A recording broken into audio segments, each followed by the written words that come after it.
Welcome to Thriving Rockstar with Alex Rake. And today I have Neal Morse here from Neal Hello. Morse Band. Hello. How's it going, man? Good, man. How are you? Great, great, great. Great to talk to you. I'm a big fan. I've been a fan for years. Oh, thank you. Yeah, I remember my bass player turned me on to Sola Scriptura back in the day. I was like, I was really taken aback by that, 2 30-minute songs in a row, man. Right. Yeah. We're a little crazy that way. Yeah, yeah, no, it's awesome stuff. So this show is about teasing out the habits and routines of touring musicians as yourself, Okay. and really what makes you tick. What you're doing in your health life. Just what you're doing to maintain your health and relationships while you're out on the road, and as well as in the crazy transformation that we have happening on the business side of things. What you're doing to stay afloat, and you have some Yeah. really interesting things going on with your app and all that. Yeah. Yeah, a lot of things going on. Yeah. Yeah, yeah, yeah. So definitely want to jump into all of that. But let's kind of start with your with the health stuff, because being a musician that's on a road, and we have to be on the road more now because of the lack of income from music itself, unfortunately. Right. So we have to rely more on the active side of things. Mhm. So how do you eat regularly? Do you have any kind of like specific way of eating? No, I just try to, be vaguely healthy. Okay. When I wake up, I eat some water and fiber stuff. Okay.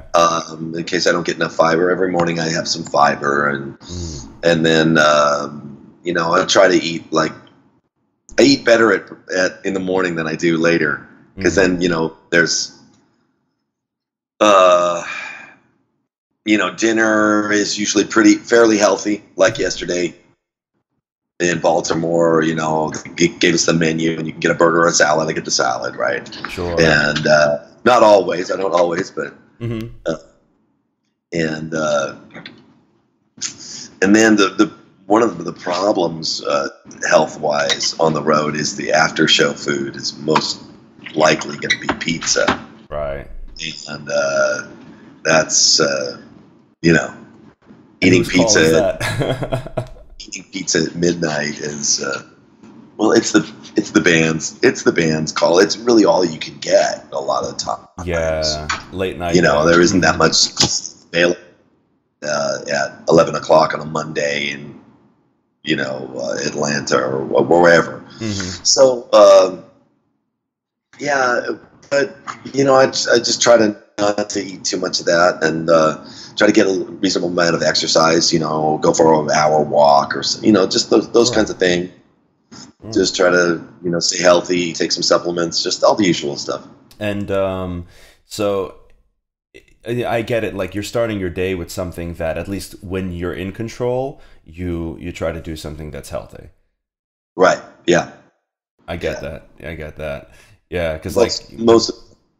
that's good. That's good. Yeah, I think, and people don't realize this, if you, at least when it's in your control, do something that, would promote your health, then when it's not, then it's that like portion, it's like that 90-10 kind of rule, like 90% of the time try to do what's healthy, and then when it's out of your hands, then at least then you've done what you can.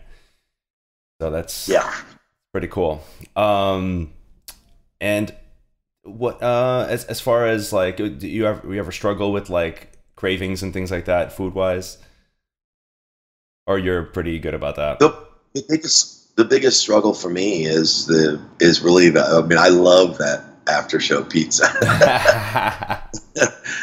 So I'll do the thing where, like, I'll eat one slice and then I'll only eat the toppings off another slice or something like that. It's like, okay, well, I'm doing good because I'm not eating the crust. And people are Right. like, what are you doing? You know, Well, we have an so idea that's there, like the yeah, carbs, trying to cut the carbs. yeah, it's the carbs. Yeah. Yeah. So yeah, I don't really struggle with, like, oh, I'm really craving sweets right now or anything like that so much. How about like what you eat, like how far do you eat before playing? We usually have dinner before VIP. VIP is around 6 or 6:30. Mm-hmm. We try to eat. You know, it doesn't always work out this way, but we try to eat like around 5:30. Mm-hmm. You know, and then we play at 8. Mm-hmm. I don't like to eat, like really close to when I'm going to play. Mm-hmm. You know, I think I read that Carlos Santana said that he likes to play a little bit hungry. Mm. I think that's good. A lot of times if there's a big buffet, if there's catering, Mm-hmm. I'll just eat a little bit and then save a plate for later. That's still probably not good to eat after either. But well, I think that's like so much before. When it pertaining to your performance, it probably is better to eat after. You know. Yeah, well, you don't want to feel heavy at all when you go. Yeah, you know? Exactly. It's better to feel heavy and have like the itis afterwards than than on stage when you need to be jumping around, and you're very active up there. So you know, that's it's definitely you don't want to do that on a full stomach. So it's good insight there. As far as drinking and things like that, do you drink a little bit? Like, what's the deal with that? No, I don't drink much. I'll have a glass of wine sometimes after. Not always. You know, I don't have any kind of a thing about that. But yeah, I in general I don't drink much. Mm-hmm. You know, back in the day, yeah, I used to drink a lot. Yeah. Yeah. No, I heard about that. So that's it's a good thing to back off of, right? I mean, having Mike around, you know, who's been through the deep end of that is probably sobering, for lack of a better word. Right? Yeah. So, you know, many artists actually struggle with with drugs or alcohol, you know, for periods of time, just because of the lifestyle that's out there when you're on the road. I'm a touring artist, I know. You know, it can get easy to fall into that, you know, and many fall prey to that. Mm-hmm. Yeah. Well, it's a weird life. I don't know if we were made for this life. No. You know, sleeping on a bus and just the whole thing. I think what happens is a lot of times during the day, since it's not a normal life, you know, schedule. I don't know. I don't know if I ever feel like totally awake the day. Like I always feel a little bit good because I'm not used to staying up late either. Because oh my god, earlier, and I get up earlier. I'm on what is a normal schedule for me, and so there's this sense, and I sense it in the other guys too. It's like that are, you know, around 4 or 5 o'clock, right when sound check and everything is beginning. Some of us are like feeling pretty tired. Mm-hmm. So, you know, it's like, oh, let's get some Starbucks or something, you know, like, so there's this thing about trying to get up for the show. And then a lot of times after the show, you're so amped that you can't go to sleep.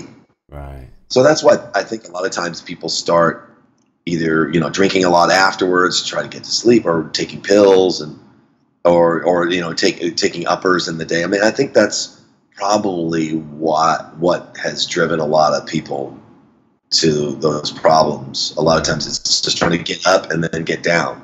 Right. It's a roller coaster. Yeah. Yeah. And it's funny because you earlier you mentioned like kind of trying to avoid eating too much of the crust of the pizza. Yeah, I mean, because carbs themselves have the same effect, you know, spiking your insulin and then just it's up and down, you know, and trying to stay stable is a challenge. Yeah, and then but it's been going really well for me. I feel like the Lord's really been helping me to you know, get good rest, not stay up too late, you know, but I also want to be with everybody. You know, the crew doesn't even get back around till, you know, usually like 12:30 or something like that. You know, and we're not all here together till it's pretty late. And I don't like to just be in my bunk all the time and not be with anybody, because I don't think that's good either. So I don't know, but I've been getting a good amount of sleep and haven't had trouble going to sleep. and that which is sleep is a big issue on the road, as you probably know. Oh yeah. A lot of people are like, "Oh, how are you sleeping?" Oh, yeah, you know. Mm-hmm. But it seems like most people in this group are sleeping on the bus pretty well. Some people can't sleep on a bus, but we're doing fine. Well, yeah, definitely, and you know, there's touring artists exist at every level of the spectrum, and at the level of the bus spectrum, so that's where things can get very janky. So people who are sleeping in a van, for example, are not, you know, that's I don't even know if that qualifies as sleep. Right. You know, and then there's like, you know, staying at a few hotels. Early on, you know, my band did a tour, and we got to hit up a few hotels. But still, it was just having to drive ourselves, you know, how it's like early in the career, you know. Yeah. So at least, you know, with a bus, there's that. But then again, you're moving, and so there has its own challenges. You get it where you can. I sleep. Thank God, I sleep great on the bus, and I love just waking up and I'm where I need to be. That's wonderful. So yeah. let's go for a walk. I mean, it takes a lot of that hassle out of it. The bus is a great thing. Mm-hmm. Definitely. And just lastly on the diet stuff and supplementation, like what supplements do you take? I'm taking a multi. Okay. I'm taking Propecia. It's like a no, not Propecia. That's something else. I don't think I'm taking that. Glucosamine. Oh, glucosamine, very good. Joints. It's supposed to be good for joints. Mm-hmm.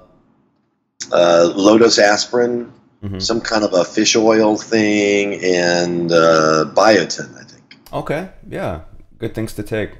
To take. Yeah, glucosamine's great because as musicians, where our joints are always kind of being used in delicate ways, and it's good to have that support. Yeah. Good, especially as we get older. It's definitely it's a good. Yeah, well, I was working out with a guy, and I've had some trouble with my knees. Like, I think I tore my meniscus skiing a couple of years ago, so they went and shaved it off, and they just said that that glucosamine would be helpful for all that stuff. So. Right, definitely. So on the topic of skiing. Just you mentioned that because I was going to ask you, what you do recreationally. Yeah. So what is so you ski? Anything else? Yeah, I love skiing. I like playing tennis. Mm-hmm. I don't play as much tennis as I'd like to. Mm-hmm. I like to hang out with my family. It would be my favorite recreation thing to just hang and talk and watch TV or just relax. Right. That's one of my favorite things. Mm-hmm. Yeah. Yeah, I like to just and go out to dinner with friends. Sure. Things like that. Yeah. Yeah. So I mean, and we'll talk about that a little bit. How you maintain your relationship with your family while you're on the road, because that's a tough thing. Yeah. Well, my kids are older now. It used to be I would FaceTime or Skype with them, and I loved it. I could sit in my bunk in Europe, and they'd be in the kitchen, and be 2 a.m. in Europe and 4 p.m. or whatever in Nashville, and that was great. It really the electronics have really helped me just feel more connected. I think seeing people as well as hearing them really it's a more powerful connection. Definitely. So that's really good. My kids are older now. My daughter just got married. Wonderful. It's wonderful. Yes. So they're busier. So there isn't as much of I have to plan out, like, okay, Will's driving home from work at 4:30 Nashville time. What time is that here? I try to time my call so he has time because they're quite busy. So it's changed a lot. But I walked around Charlotte and talked to Jada for like a half an hour. My wife's coming to see me in Boston tomorrow. Oh, wonderful.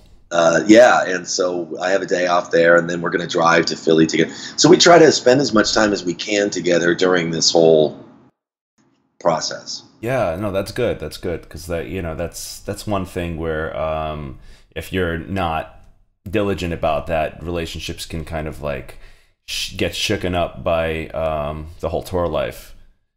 Yeah, sure. Mm-hmm. Yeah, because every relationship, a friend or Mm-hmm. family or whatever, it all requires effort. Right. You're not gonna you're not gonna have friends if you don't put in any effort. You're No. not gonna. If you don't put in any effort, you won't have much of a family either. Right. Right. And many musicians have fallen prey to that, and had, I mean, their own lack of commitment and stuff on the road, because like there could be temptations and such, and so it's Oh yeah, sure. Yeah. yeah, Mhm. rockstar life. Well, not so much in the progressive rock world. No. You know, there are not a lot of ladies are really into it, which is it is what it is. You Yeah, know? it is what it is. But, Exactly. Yeah. That's funny.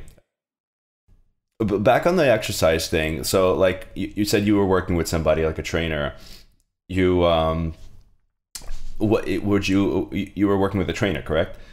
I was. Uh-huh. That was that was like a year over a year ago. Mm-hmm. Yeah, I tried to get back with him, but it just didn't work out. He just kind of never got back with me, and so I had to do my own thing. Okay. Do you work out on the road?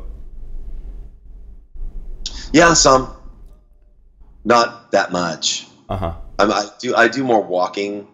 There's Mhm. usually music I need to listen to, or there's the whole day, so there's quite a bit of other work that I do while I'm on tour. For example, on the Similitude tour, I wrote a lot of songs that wound up being on the Life and Times album. Mm. That's fun for me, though. Writing is not work for me. Right. I hear that. But like right now, I need to listen to the Flying Colors roughs because we don't really have words, and I should do my part and write some words for the new Flying Colors, and Mm-hmm. so so I go for walks and I listen and I think and I pray and kind of get in tune. You pray while walking? Oh yes, yeah, That's pretty cool. yeah. That's the Lord's always dealt with me. It used to be when I was younger, I ran. Oh. And if you read my testimony book, you Mhm. probably know that a lot of the times when God had dealt with me about important things was when I was running. Interesting. I don't know why. Yeah, no, I didn't get a chance to read that yet, but that's an interesting time. Yeah, it's interesting. One of my brothers said, "Oh, that's because the robot is occupied." Kind of interesting thought. That is an interesting thought. It's like kind of like Physical is occupied, so you're freed up. sure. It's like a moving meditation in a way. Yeah, no, I don't fully understand it, but I've had a lot of really profound moments with God when I was in that kind of activity. Right. Yeah. I want to delve more into that and into your spiritual practice and stuff like that because it's so integral to who you are and and how you operate. And it's inspiring, even though it's not something I meditate and stuff, but it's that's not a big part of my life. But yeah, I definitely want to delve into that. Well, one last thing on the fitness stuff. Do you have any kind of equipment you travel with, or you just basically just do kind of footwork? I brought a stretchy thing for arms. Ah, so you brought a band. Mm-hmm. And I also brought some DVDs, a T25, Uh-huh. a T25 DVD, which is sort of related to the Insanity series Right. of workouts. That's a really good 25-minute workout, Mm. but it's pretty rough on a 58-year-old man. It's intense, man. I mean, I can't really do it. I do the modified version because I just can barely hack that actually. Hey, at So, least you're trying. I'm I'm gonna try to do that today actually. Awesome. Awesome. Yeah. So yeah, traveling with bands is a good idea. I just spoke to Casey Grillo on Saturday, old drummer of Camelot, now Queensrÿche, and he travels with bands as well. That seems to be a popular thing. When I was on tour, the two essentials I had with me were bands and green powder to cover the supplement aspect. You know. Right. Yeah. Cool. So yeah, that's pretty cool. So yeah, I'm interested. Tell me about, if this information is kind of out there, but I want to get into like how you maintain your spiritual practice besides what you've mentioned so far on the road. Well, I start every morning with prayer. I will generally read a couple chapters of the Bible and kind of think about that. And, we pray before we go on stage. I'm kind of trying, there's a scripture that says, pray without ceasing. So I'm kind of just praying throughout my life. Sure. I'll be praying on stage. Wow. A lot of the time, not a lot of the time, but we're playing an instrumental part, and I'm like, Lord, touch our hearts. Fill this place with your Spirit. Have your way among us, and change lives and hearts. And just like the whole thing. Oh yeah. It's kind of going on all the time. That's wonderful. I mean, you're just like seeking to be a vessel, like while you're up there, and I can tell like you're just like pouring it out, so that it's just whatever you're doing, it's working. Well, that's kind of the whole point, is that God will respond to you. God responds to us, and so if we'll engage with Him, then He'll start engaging, and He'll start responding and answering prayers. And like, for example, on the Cruise to the Edge, I was praying, Lord, just touch my heart. Let this not be any kind of a mechanical thing. Let this be like a real heartfelt. I just really wanted to feel it myself. Yeah. I was so touched. I cried through like, I don't know, like half the show. It was almost too much. I could barely sing. Wow. Okay. Yeah. I mean, I was watching you guys there on like the pool. What you wish for, kind of. Yeah, when I was watching you guys on the pool stage, I mean, like I felt a lot of like. Oh, you were there? Yeah, I was there. Yeah, I was there. Yeah. So you saw that I could barely get through it. Yeah. I finally was like, will you guys help me sing this? Oh yeah. Yeah, and it's been that way at a lot of these shows. It's it's the material too. I'm so touched by the end of the love that never dies, the end of The Great Adventure. I'm so touched that He gave us that, because my prayer for the album was, Lord, let this come to completion, and come to completion in such a way that every time we play it, we'll feel the glory of your presence and who you are. And then I come out for the encore and sing The Land of Beginning again. And I'm just so grateful that He gave me a second chance, Right. That's a reality for me, that no one knows the bad things that you've done. My kids don't know the guy that I was. Right. They don't know that guy. The slate is clean. Wow. And that's really what Christianity is all about. It's all about, there's a line that Bill sang last night in The Great Adventure. He says, he's speaking from the point of view of God, and he says, my love is stronger than your dark melody. It was like, that's the gospel. My love is stronger than your anger, than your hurt, than all the stuff that you're carrying around. I'll wash it clean if you'll let me. Mm-hmm. I was just like, I even said that last night. I said, that's it right there. That's the whole thing right there. Wow. People probably think I'm out of my mind, but I get really excited about it. You know, I tell people, like I said, you know, for where I'm coming from, I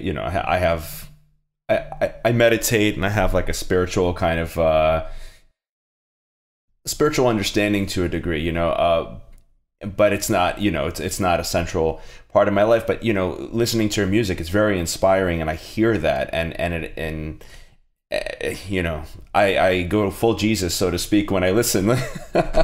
Just because, you know what I'm saying? It's one of those things, and it breaks through. It's wonderful. Yeah, and I think it makes your music very powerful, and it stands for what you intended to stand for. So, you know, it's a lot of respect for that kind of thing. It's very cool. It's very cool. Do you meditate aside from prayer? Well, prayer and meditation are so intrinsic, yeah. They're so closely linked. I don't know. I'm not sure. Mm-hmm. Maybe prayer is a little more like, you know, involved with you speaking or interacting, or, you know, with God. Sure. Meditation, as I understand it, is a little more silent and listening. Sure. And I feel like you're doing that in a sense, like you're just a vessel as you're on stage, and you're just kind of taking it in and letting it come out, you know? You just Yeah. You know, I'm doing a little bit of both, I suppose. Mm-hmm. But yeah, I think meditation's a wonderful thing. Yeah.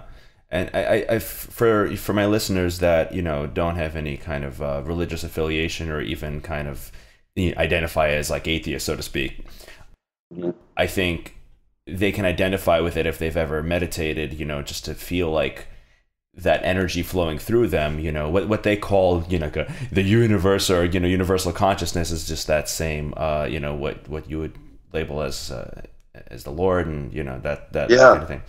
So it's, well, you know, I was an atheist, mm-hmm. and I did pray to the universe in a way. I put things out there in the universe, I think is Mm-hmm. What people had called it. Mm-hmm. And I did that, and I was doing that in the 80s, towards the end of the 80s. Mm-hmm.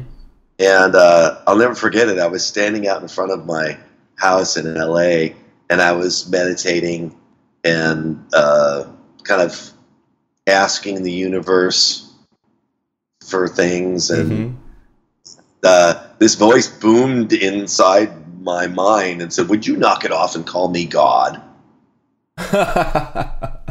And so I said, "Okay." And so that was when I first started saying God. I wouldn't even say God before that. Wow. Yeah. So I don't know. God has a way of dealing with all of us in a unique way. Sure. Sure. And well, let's shift gears slightly, right? And I'm assuming I'm gonna ask you, you know, about like intense emotions, you know, like how you deal with those, because, you know, mental health in our industry is definitely, you know, is an important topic these days. Yeah. And I'm assuming you deal with it through the Lord, right? Well, yeah. You know, if I'm having like thoughts that aren't good, I repeat scripture to myself. Mm-hmm. You know, I use verses. I mean, if you notice that in the it battles the devil with scripture or with Bible verses. You cut out for a moment there. I pray those things. Like if I'm like lying in the morning and thinking about stuff that I don't want to be thinking about. Sure. There's a verse I repeat to myself, which is bringing into captivity every thought under the obedience of Christ. And I'm basically asking God to be Lord over my mind and give me a sound mind. And I find that it works really, really well. And, you know, and then I start thinking about the words of the Apostle Paul, whatever's good, whatever's of a good report, whatever's true, whatever's holy, whatever's of love, think on these things. You know, let your mind be set on things above and not on things of the earth. Sure. All of these kinds of things I kind of repeat to myself throughout the day, because it starts with your will. Sure. You know, my will is, I'm desiring those things. Mm-hmm. Right. Well, as a bit of an overgeneralization, you keep your mind in a higher place, and you don't let the lower thoughts kind of like lead you down into that gutter, right, into the pit. Well, mm-hmm. I'm not always successful. Sure. Yeah, we're not. Yeah, I get it. This is my goal. Sure. This is what I'm striving to do. Sure. But I have issue. I think times when I, get really angry about something and I have to apologize and like, man, I'm sorry, or I have the same kind of struggles that everybody has. Sure. At least, you have a way of dealing with that, and you have an anchor to, kind of take you back up to that higher place and to strive, to be the best you can be with people and with yourself. So that's. Yeah. Well, and it's really about getting into God's view. Sure. You want to, the verse that says, let this mind be in you that was also in Christ, right? So mm-hmm. there's this idea that, God's mind was in Jesus, and then God's mind can be in us in the same way. And so we look at situations like, oh my God, this is the end of the world. Mm-hmm. Oh my God, this is so horrible. But if we can get into God's mind, we can see it from a different perspective. Right. And perspective is everything. Mm-hmm. Oh yeah. It'll change your heart, change your thinking.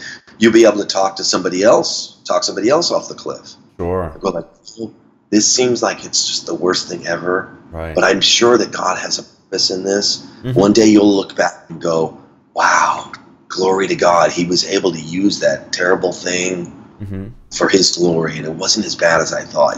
Right. It's really about getting that kind of bird's eye view, or eternal view of things. Sure. And you become a beacon of light, like you said, for other people. Like I've had friends and just people that I've met who have been teetering on the edge, or just in just a bad thought loop or something, and being in a better mood, or just keeping my mind positive with the things that I read, listen to, and stuff like that. After talking to them, they feel a little bit more at hope. So I mean, and then I feel better about it. I feel better myself. So through helping another. Sure. So that's a great thing. I mean, if my thing is it's like an upward spiral instead of a downward one. Sure. Like right on the lock screen of my phone, I have my values written out, so I can sort of constantly see that. And so. Good. Yeah, we all. I think we need to strive. We're human. We're only human, and so as long as we keep our eyes on the light, so to speak, we can, keep ourselves at least, anchored for most of that time.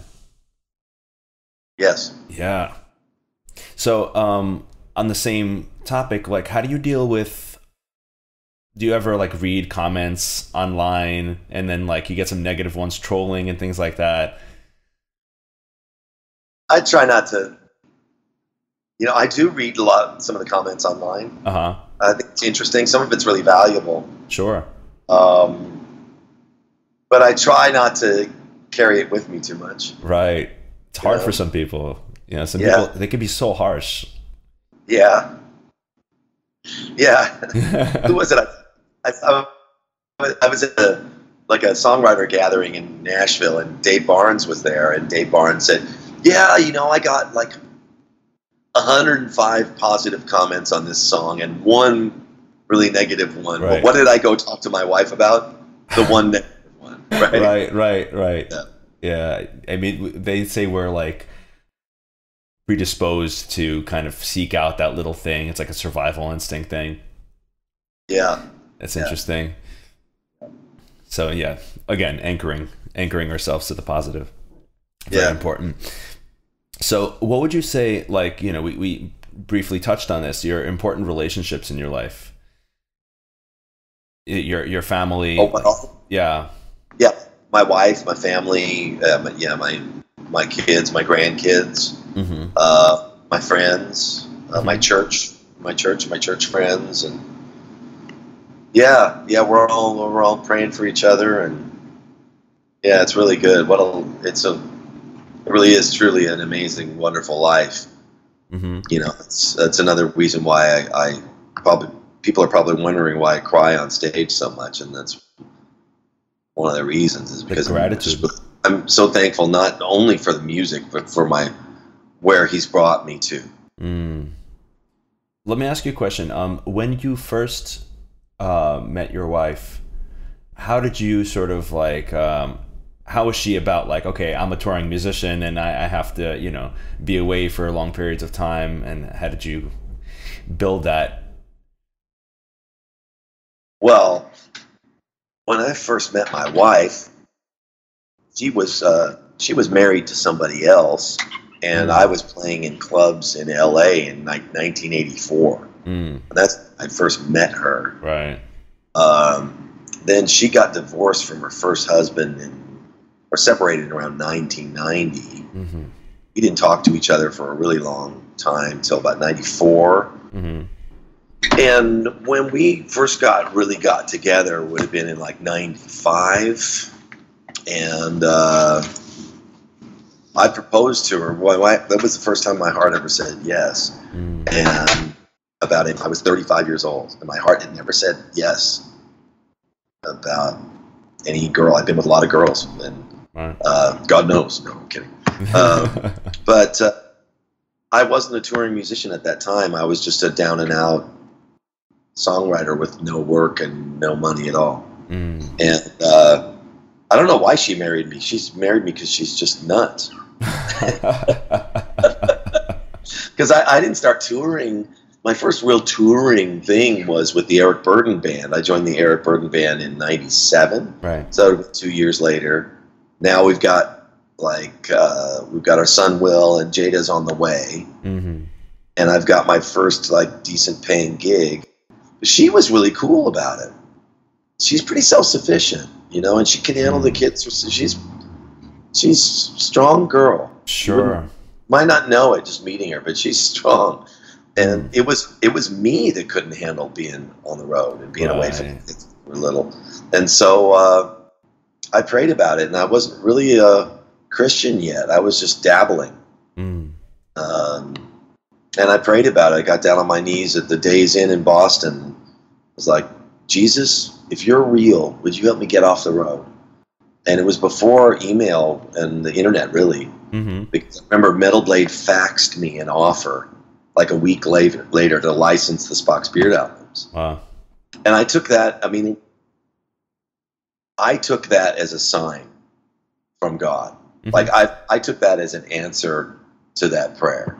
And so I quit the Eric Burden Band, which was really a challenging thing to do when you have two little kids and no job. Right. And here it is, you're making decent money as a musician for the first time in your life. Wow. You know, but I couldn't stand being away. I felt like I was harming my son, particularly by being away. Sure. Because that was a pretty regular, like, road gig. Right. Like, almost every weekend, and then, like, 3 weeks at a time sometimes, and lots of dates. Maybe 150 dates a year, something like that. Yeah. And so I was really thankful, and God's taken great care of us ever since. That's wonderful. Yeah, you know, like the first few years of a child's life is very important, where their father is there, and that's so I hear where you're coming from on that. And one thing you mentioned, and I hear this a lot, musicians who have successful marriages with their spouses are often very independent. Yeah, well, you'd have to be. You couldn't be too high maintenance. No. Because, you know, if the guy's on the road, he's only available certain hours, and there's a lot of stuff that you just can't handle. No, definitely, yeah. So they have to be able to hold the house down and that whole thing. Yeah. You I have some high maintenance girlfriends in LA, you know, and I'd be playing gigs. I lived in the Valley, and I'd be playing some like gig in Newport Beach. They tell me on my break that you know, there's a phone call for you. I get the phone, and be my girlfriend there's bees in the house. What should I do? You know, I'm like, I don't know. I'm playing my gig. I can't help bees. Anyway. Oh gosh, that's pretty funny.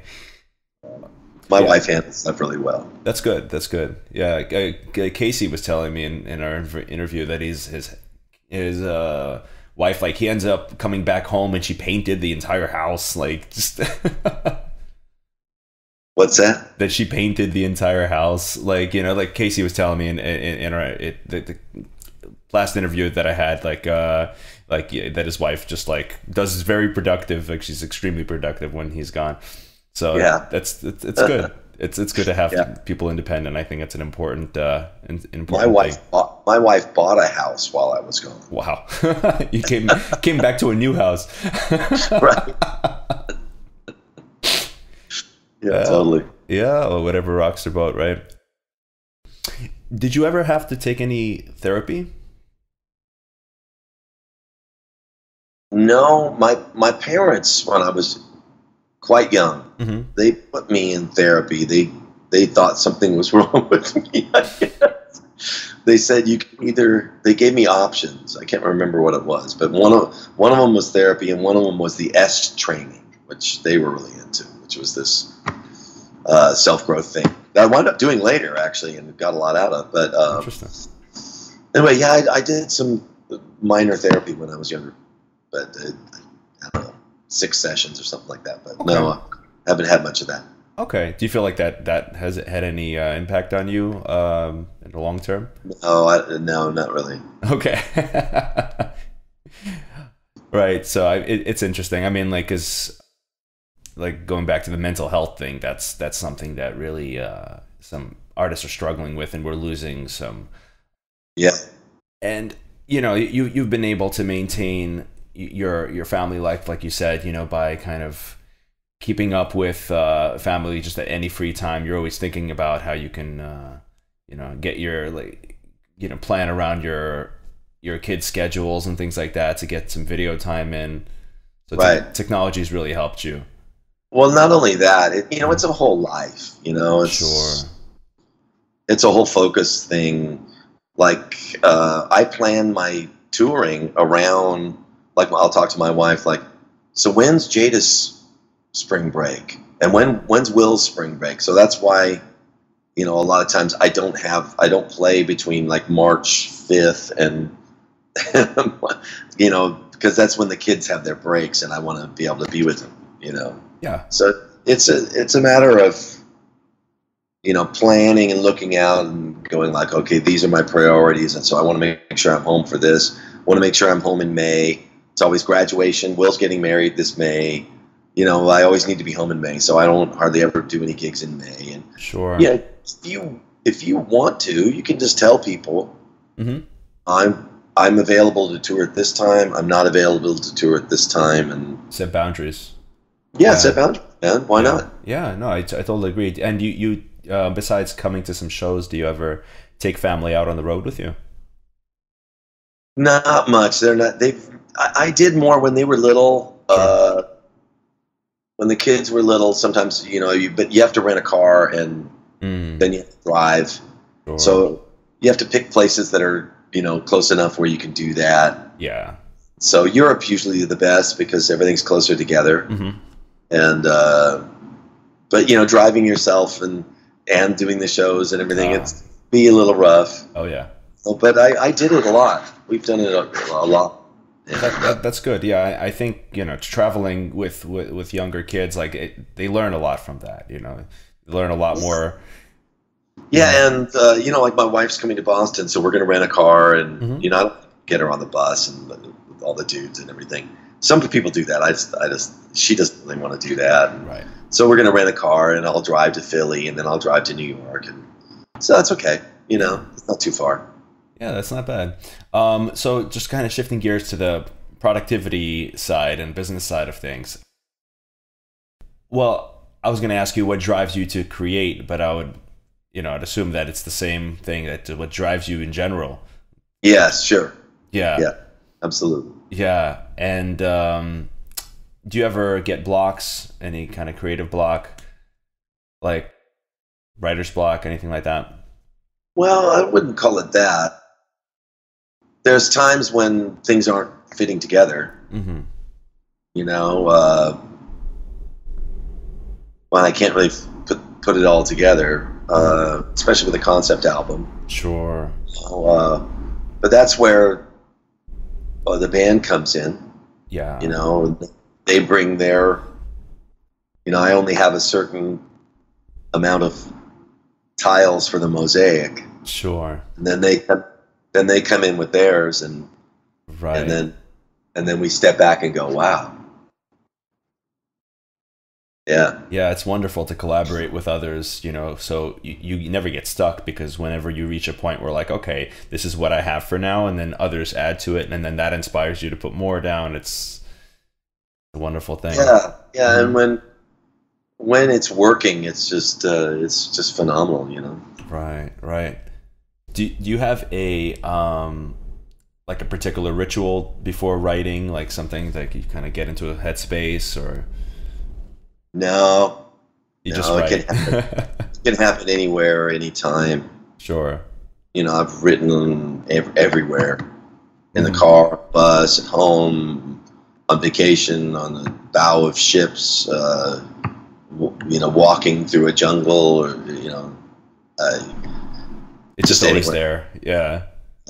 Well, whenever it comes, you know. Sure. Okay. I go through periods where I don't write for months. You know, so I'm not always writing, but when it comes, it just comes. Cool. Sure. So, as far as the business side of things, you recently with Radiant Records, you released Waterfall, like the app, and that's a ballsy move. You know, your music is not wholly on like Spotify or on iTunes fully. You know, you have some teasers on there, a few songs, and then to get the album, you would need to, you know, go through this app or get the album. Yeah. And so in today's industry, that's a very you're moving, you know, against the grain a little bit, right? And I totally agree with what you're doing, because you're trying to get the artist paid. You know, like that's that's part of it. Mm-hmm. For me, the focus was on wanting people to have the experience, you know, and have everything of mine all in one place. Okay. You know, and having all the crazy outtakes and all, you know, all the demos and all the Roine Stolt mixes of Transatlantic, you know, all just, you know, kind of all the stuff all in one place, and to give them the experience of being able to do all that from your phone in your car, on the bow of a ship with a wireless speaker, or, you know, in your recliner, and not having to get up to change it, and have it sound really, really good. And so my focus was really on wanting people to have, you know, just that experience. Sure. Streaming is a really cool thing. You know, I mean, it's just an amazing thing that, like, oh yeah, I mean, we use it. We're using the app on the sewer. Oh yeah, what are the words to that? You know, oh, here it is. There it is. Right. It's so immediate, and it's really, really cool. And so, yeah, I'm just really thankful for the team of guys. There's this team of developers that put Waterfall together, and so I'm just really grateful for that. And I think it's a cool thing. Yeah, I got the app recently, and it's cool. Yeah, I like the way things are laid out. It's nice, and yeah, they did good. Yeah, I think just as a business model, though, it's interesting, like, because like you took more creative control in how you design the experience, right? And like, you know, including more of the stuff in there and just making it more like Neal Morse, you know, rather than just you being in a sea of other things. So, and it's more personalized. Yeah. And so, yeah, I think it's a lot of people are really enjoying it. Got a lot of really good reviews on it. And, so yeah, I'm happy with it. Yeah, yeah, yeah. I thought it a very interesting business move, you know. So Well, yeah. and it's a work in progress. You know, I'm adding to there's something called the mystery box, and I put different things in there. And you know, I just emailed them today. It's like we need to separate my music into genres and then shuffle within the genre. And so you know, we're going to be continuing to work on it. Right. And you know, you're working parallel to the whole iTunes thing and all that with your own app. Do you think you're gonna like put other artists on there? I'm happy to put other artists on there. You know, hoping to get Eric just walked in. Hoping to get Eric Gillete's albums on there if he wants to. But it's a strictly, you know, it's it's an opt-in basis. If people want to be on there, you know, I'm paying. You know, I'm paying twice what Spotify pays, and wonderful. So I thought that seemed fair. Yeah. And it's an experiment. We'll see how it all turns out. I've never done it before. Right. So you're mixing. We'll see what happens. I don't know. It's interesting because it's like you're mixing the Patreon model where it's like, you know, you pay to play, you know, to support the artists, and then you get, you know, additional content and all of that. And I think it's a great thing because Spotify really, you know, doesn't pay anything hard, you know, like it's hard. Hardly. I mean, that's the bottom line. It's like, yeah, it might as well be nothing. Right. Really. Yeah, exactly. It's a joke, as they would say in Spinal Tap. Right. Yeah. Most artists have kind of given up making money from their music itself and kind of gone into other things and got entrepreneurial. And you've done. You've gotten away from not being paid for music and kind of put that back on the table, and you've got entrepreneurial by creating an app, and you know you could do other things with that. So that's it's an interesting approach for sure. So from a social media perspective, like what have you done recently that's kind of worked for you to build your brand up a little bit?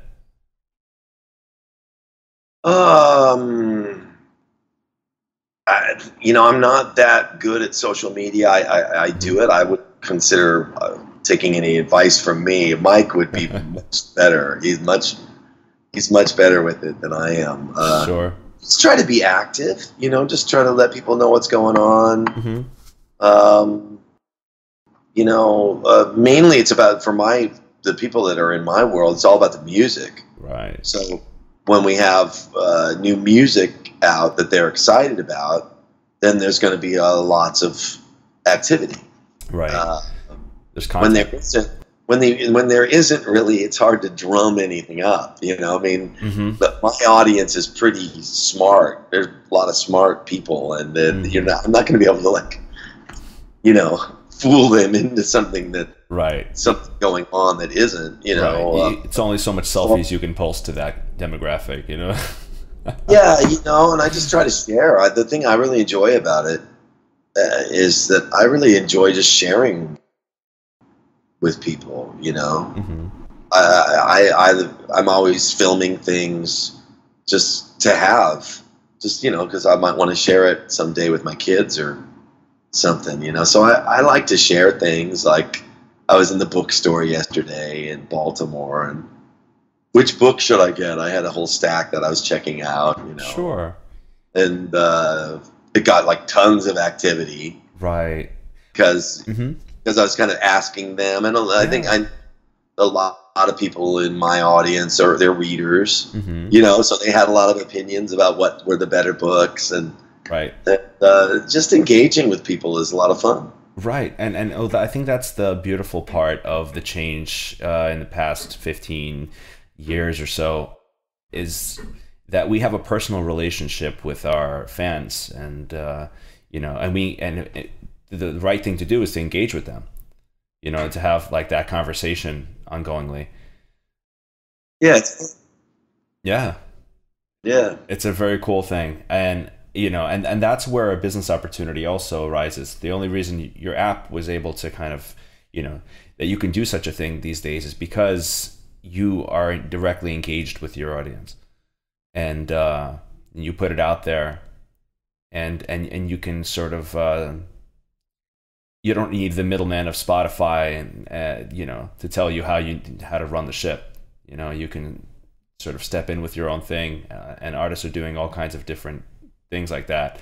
You know, whether they're creating products directly for their customers, or, you know, even just changing the platforms themselves, you know, because they have their audience, you know, is directly engaged with them. Whereas like 20 years ago, you would have to be going through your label and be out there with. But so that's indeed. Yeah, so that's a awesome change that we have. What are some other projects and ideas you have kind of that you're trying to get off the ground, or that you're working on? Well, my rock opera or musical Jesus Christ the Exorcist is coming out in June. Mm-hmm. And I had a conversation, was in a conference call this morning about, you know, how we're going to approach that. What's the best way to, you know, what songs to release first, and, you know, all that kind of thing about approaching the marketing and all that. Mm-hmm. So that's coming out in June, and so we're working on that. Of course, there's the rest of this tour. Right. Then there'll be Morse Fest 2019. That's at the end of August. Yep. That's going to get announced in March. Mm-hmm. And there's a new Flying Colors album being worked on. So that's going to come out later this year as well. Mm-hmm. And beyond that, I think that's it. That's as far out as I'm reaching right now. Okay. Yeah. I mean, yeah, it's good not to juggle too much, right? Right. Yeah. No, that's enough. Yeah. Because artists, you know, we find ourselves kind of like, you know, biting off more than we can chew sometimes, and just, you know, you spread yourself too thin. So it's good to just have these few things you're focused on, right? Yeah. That's good. So what's like the ultimate goal for you as a creator, as a musician, you know, in your career? What are you trying to achieve? Well, I'm trying to, as we discussed before, Sure. What it's about for me is helping people draw closer to God. Yeah. In wherever they are, mm-hmm. and whatever that might look like. I don't know. We don't. It's the realm. I'm dealing in the realm of the unseen, the invisible God, right? So right. It's rather difficult to gauge, but mm-hmm. you can have a sense of when that's happening, mm-hmm. and that's really what it's all about for me, is being in the center of God's will and having that play out in my life. And that's my goal, is to be there and stay there. Right. Is there anything that we didn't touch on that you feel like is an important part of your life?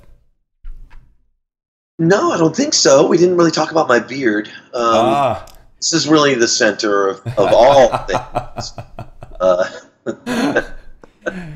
Yeah.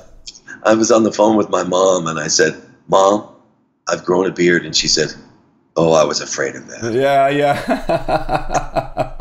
Were you at the party when I told that joke? Yeah, I was.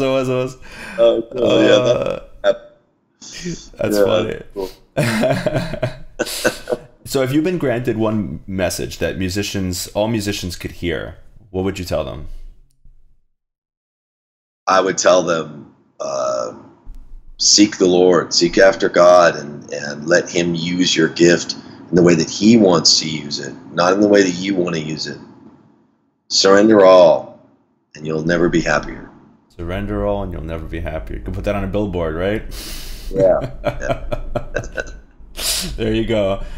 All right, Neal, it's been awesome, and have a great night and great rest of your tour, and we'll be connecting again soon, hopefully. All right, man. I'll see you guys when you come to Wantagh. I'm here in New York, so I'll probably come out to you guys over there. Excellent. Awesome. All right. All right. Take care, brother. Take care.